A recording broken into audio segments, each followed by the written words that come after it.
As U.S. congressmen agree to give nearly $1 billion to Israel, others are questioning the logic behind the record-breaking U.S. financial support at a time when Americans are struggling with an ailing economy. Why is Israel the priority for Americans? I'm Homa Lezgi, and this is News Analysis. Members of the House Appropriations Committee sat down on Monday to approve a $608 billion U.S. military spending bill. The committee decided to earmark $947 million to Israel's missile programs. Tel Aviv will spend over two-thirds of the money on its short-range Iron Dome anti-missile system. The rest of the money will go to other short-range and long-range missile programs which are being developed jointly with the U.S. Israel is by far the largest recipient of U.S. foreign aid. Since 1949, the United States has provided Israel with a mix of economic and military aid worth over $100 billion. Government guidelines ban giving money to regimes that violate human rights. However, Israel enjoys its annual share of U.S. taxpayer money despite being accused of committing war crimes against the Palestinians by rights organizations such as Amnesty International. The claim that these funds have anything to do with democracy or human rights is, of course, propaganda. These funds and this military preparation are for a war, for imperial domination, and for threatening the peoples of the region and of the world. The cash gift to Israel has also provoked controversy at home at a time when millions of Americans are being forced to tighten their belts. The U.S. federal government's debt has reached nearly $16 trillion, prompting some politicians to describe the country as bankrupt. The unemployment rate stands at just over 8% as the economy sheds thousands of jobs every month. Washington's lavish expenditures such as easy loans to Israel have angered many Americans who believe charity has to begin at home and not in Tel Aviv. Joining me now live from South Bend, Indiana, editor of Culture Wars magazine, Dr. E. Michael Jones. Also with us from San Francisco, West Coast coordinator of Answer Coalition, Mr. Richard Becker, and also joining me via Skype from Madison, associate director of Middle East Studies program with the University of Wisconsin, Jennifer Lowenstein. Thank you very much for being with us, everyone. I'll put my first question to our guest in Indiana, Dr. Jones. First of all, and one rather nearly $1 billion toward expanding Israel's missile systems for the coming year. Dr. Jones, according to U.S. Congressman Steve Rothman, and I'm quoting him, this funding level is the highest ever appropriated in a single year. And this shows how vitally important these systems are, he says, for our nation's national security. What's your response to that?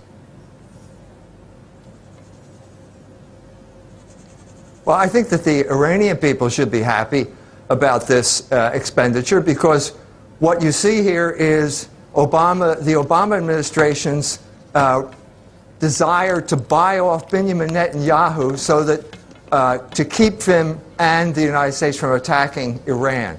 I think this is the deal that they made, and so it's a lot of money, but it's a lot cheaper than an attack on Iran would have been. The Obama administration has decided that it cannot have a war with Iran in the months leading up to the election, because that would destroy the economy, and the Obama administration is running on a recovering economy. So it's bad news for the American people, but I think it's good news for the Iranian people, because this means that there's not going to be an attack against Iran. Well, what you say is one point, but the point that I want you to raise here is what the congressman means when he says that this military aid or funding to Israel is working for our nation's national security. How is national security of the Americans involved here? It is not involved here. All we're talking about is Israel, security for Israel. But the congressmen in America have to pretend that the United States security interests are bound up with Israel's security interest, when in fact the exact opposite is the case. So it's preposterous to say this is in our interest. It's only in Israel's interest, but Israel controls the Congress. The congressman can't say that, so he has to say that it's in our interest instead. Right. And speaking about the military assistance that Israel is getting at this point in time, Richard Becker, I'd like to put this point to you. It's not just the US, is it? We're also hearing of Germany giving Israel the 4th nuclear-capable submarine at a reduced price as well. Why do you think we're seeing this sudden surge of military assistance to Israel so generously from countries like Germany, for instance, in a Eurozone area which is facing, of course, economic crisis, America as well in troubling times?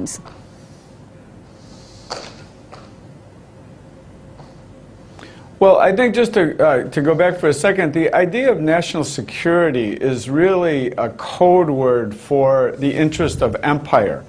It's not in the interest of the people of the United States. It's in the interest of the military-industrial corporations, the big banks, and oil companies, which really constitute the core of power in the United States, and which view Israel as an extension of U.S. military power in a key strategic region of the world, the Middle East.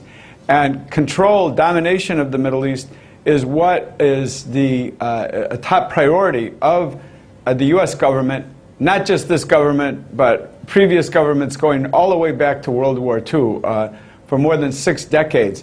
And so this vast military aid that goes to Israel at a time of economic crisis in the United States, actually military aid this year with the $1 billion for the missile project will come to well over $4 billion, which is the admitted amount, and probably is considerably higher than that. And really people should be outraged that this kind of spending is going on in order to further a military agenda, in order to further an agenda of empire, which is contrary to the interest of the great majority of people in the United States. And another point that has been raised by those who are for this military assistance, Jennifer Lowenstein, if I can put this point to you, is that they're saying that systems like the Iron Dome, for instance, or similar missile systems that they're supporting for Israel, in their words, is defensive, and this is actually going to stop wars from happening. But at the same time, we know that Israel has been the regime, well, at least in the Middle East, that has been constantly engaged in war and in violence in the region at the same time. So this is kind of contradictory when we look at the facts on the ground.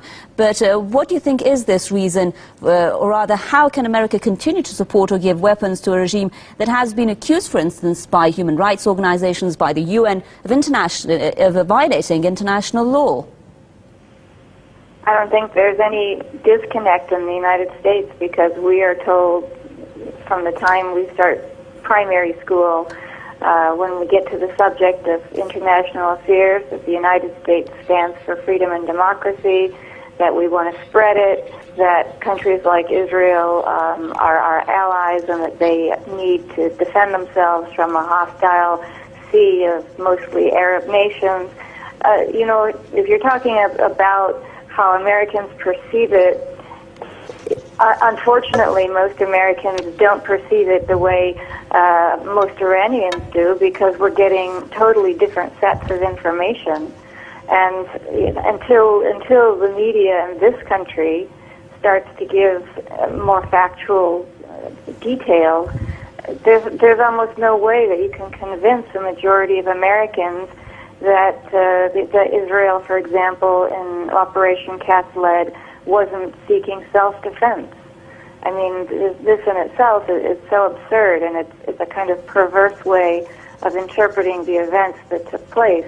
And yet I read an article today by the ranking House Democrat in the House Foreign Affairs Committee, who repeated the same lies, the same myths all over again, that most people killed in Cat's Lead were militants, that Hamas broke the ceasefire, that Israel was forced to defend itself. This is what gets broadcast over and over and over again. Until there are voices allowed to say the truth, or at least offer another perspective, right, we're not going to get very far. And that brings up the next question. Dr. Jones, when we are speaking about the Israeli case, what happens in the U.S. Congress basically is always a consensus or a near consensus. What has put the Israeli case outside of common partisan debates in the U.S. Congress? The fact that they control the media, the fact that they control the political structure. I still say, I've said it before, but I still think a high watermark of this was in 2011 when Benjamin Netanyahu came and he got 29 standing ovations from the United States Congress. This shows the total control of the Congress at this point. But I think what we're seeing now is that Netanyahu's power and the Likud power, I think, is ebbing. You're seeing voices arise in Israel, former Mossad people saying that Iran is not the threat that yet Netanyahu is saying that it is. I think that this Iron Dome is a sign that Netanyahu's power is on the wane. It's going down. No. Because what Netanyahu wanted was an attack on Iran, and that's not going to happen now. Iron Dome is a sign that Likud, I think, is on the way out, and another power is going to take its place in Israel. The other example would be the United States releasing that intelligence data about the Israeli base in Azerbaijan. That was to thwart the attack on Iran. I think that this is a sign that things are changing. Well, speaking about that Iron Dome program, Richard Becker, Israel's ambassador to the U.S. has written that the Iron Dome will help create conditions conducive to peace. Now, does that mean Israel will make peace with Palestinians if it has more weapons? No, it means that they're not going to attack Right. Iran. Well, I think that It means that they are being held back within a leash. Yeah. Mr. Becker, go ahead. I think that they're not. I think that everything's it's limited, but I'm very possible, as Dr. Jones is. Yes, go ahead, Mr. Becker. Has suggested that this may be part of a deal between the United States and Israel to head off what could turn into a real disaster for the United States if Israel or the U.S. were to launch a war, an attack on Iran. But we also have to consider this, that a missile defense program is very often perceived, and correctly so, as an offensive weapon. In other words, if the United States or Israel were able to attack Iran and be assured or reasonably assured of limited damage in response from Iran, which has very limited weaponry in comparison to Israel or, of course, to the United States, then it could embolden those who want to go to war. I mean, this was a big issue all during the period, the post-World War II period, and especially starting in the 1970s, the discussion of the U.S. building an anti-missile defense system, which was seen as being a necessary element if the U.S. wished to launch a first-strike nuclear attack on the Soviet Union. And of course, the United States has never renounced first-strike nuclear use and has repeatedly said in relation to Iran that it takes no options off the table, obviously meaning including the nuclear option. And we know that Trident submarines with nuclear missiles are sitting right off the coast of Iran today, which can, being able to eliminate 140 centers of human civilization with the deadly missiles that it has on board. I'm not predicting that there's about to be a war, but I think we have to view the creation of an anti-missile system as a potential offensive weapon or part of an offensive military strategy.